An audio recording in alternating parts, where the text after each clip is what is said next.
page 116 117 ka tafsir al-Qur'an de sura 5 Allah dali wa qaffayna min luntini ala atharim e do batte mabbe bi Isa annabi Isa ibni Maryama bi Maryama o musaddigan ko gondirdo lima bayna yadayhi e den defte wontirde makko min at-taurati morde taurata wa ataynahu me hokki monon kanko kadi al-injila fihi no e der mayre hudan pewal huwa nurun e annora wa musaddigan ko de gondirde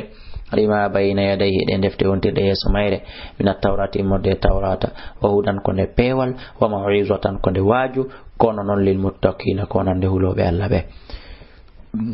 Allah dal wal yahkum yo nyaawitir ahlul injil yimbe injila be bima anzalallahu fi kon ko Allah jippine mabbe don injila kon non ko ade al-Qur'ana jippade de be halana dum joni kala mo nyaawitir yarana Qur'ana haray ko yando ko o nyido o man lam yahkum kala mo nyaawitir al bima anzalallahu ko Allah jippine kon fa ulai karay ko ben nohumul fasiqun ko ben tigon fasiki ben o anzalna min jippini ilayka faade ma dal kitaba de deftere bil haqqi sabu gonga musaddikan ko ne gongo dirnde lima bayna yadayhi ne wontirde yeso mayre min alkitabi morde defte wa muhaiminan de do ko de jellitinde mobindirde alayhi e hore de defte fa hakum nyaawitide baynam hakkunde mabbe bima anzalallahu sabako ko Allah jipine ma do wala tattabi wata jokku ahwa belede mabbe den amma jaaka gaynde hunde arnema min alhaqi morde gonga li kullin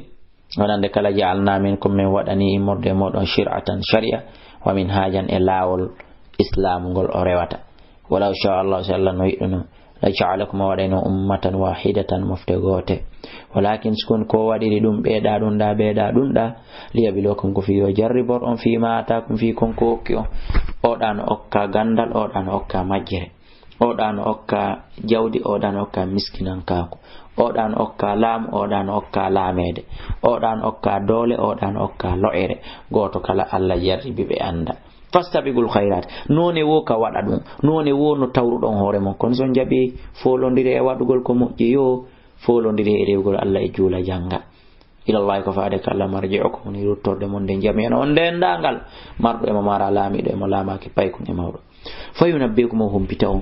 bima kuntum sabukon ko latino don e fi e mudun ka aduna takhtalifuna e do lutondira o jonnita jongo gonga yo Allah dami Abdullah kala yono jentibe la hetto yobe gonga ya rabbal alamin wa anisikun ihkum nyawir bainam hakkunde mabbe bima anzalallahu sabako ko Allah jipini wala tattabi wa tajuko ahwa am ko la tabe kon wahdharhum rehno e mabbe yo Muhammadu rehno e be an yaftinu ka fi wata be fitine am baadi ga yoga ma anzalallahu kon ko Allah jipini ilayka faade mada fa inta Allah stayuni be hucciti be sarike fa'lam anda annama yuridu Allah wonde kon ko Allah faala an yusibam ko nde hebintabe bi baadi yoga sabu yoga dhunubi me bakkatu mabbe de bi maana ko nde hebintabe musiba sabu yoga e bakkatu mabbe di wona toñu golbe wa inna kathiran andu ko duudi minan nas imorde me ben la fase gona ko be yalto be doftare afa hukumal jahiliya e ko nyaawore majji yanko yabuguna woni ko be dabbata wa man ahsana ala baado burdo labede burdo mojjude min Allah hayti Allah hukuman nyaawore le ko min kono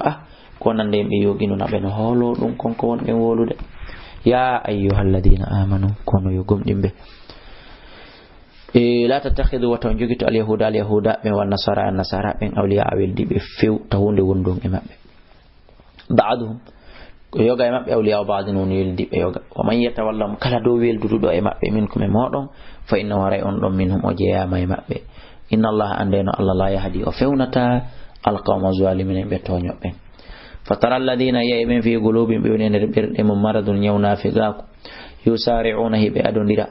fihim e weldudo gole be do al yahudabe yaquluna be namenen ko men weldide mabbe na goddum go nakhshame den huli woni an tusibana fi wata hebume da'iratun yiltondiral bimana ko tanyalande heboy men nyandego taw alano men fewtira be fa sallallahu tanjina Allah an yati ande adata bil fati uddi tangal aw amri ma don fiyake min indi imorde kamakko fa yusbihu be wonta alama asarru e do ko be suudi kon fi amsin ka wonki je mabbe naade minara ko be ninsube sabu be suumi goddum be yaltintinali dum do wa yaqulu alladhina hinawi aben amanu gomdimbe ulai ene ko bedo alladhina be agsamu be wondi don billahi inde Allah den jahada aymanim hattirde wondo je mabbe den inna wonde kambe lamaakum ko be jiyabe mon taybe fenay Allah dali habita to boni a'malu golleli mabbe din fasbahu be wonti khasirina perdube ya ayyuhalladhina amanu man yartadda awado kala murtudo minkum e modo andinihi o wi dina makko kan fasawfa ya'ti Allahu aray Allah adda be qaumin yimbe go yuhibbun tahimu yidibe wa yuhibbuna ta kambe kadi be yidimo haraka de adillatin ko be newibe adillatin ko be newi alal mu'minina do gon be hediti be aizatin harako be nyaado be alal kafirin no hefra be yujahiduna ta'ibe habatinno fi sabilillah wala yakhafuna ta'abe hulata kadi lawmata la'imin felore felo dalika kunno fadlullah bural Allah ngal yutihi mo okkangal may sham moydi okkude wallahu kan kala wasun ko yaajudo gandal yaajudo dokkal alimun andudo Allah ba ko ayaajudo dokkal okkoran dokkal timmungal yaajungal immorde e jawdi immorde gandal immorde aljannatul firdausil ala immorde cellal min edurriya e be do on be lanjentade ka tafsiru do ala dali inma waliyukumullah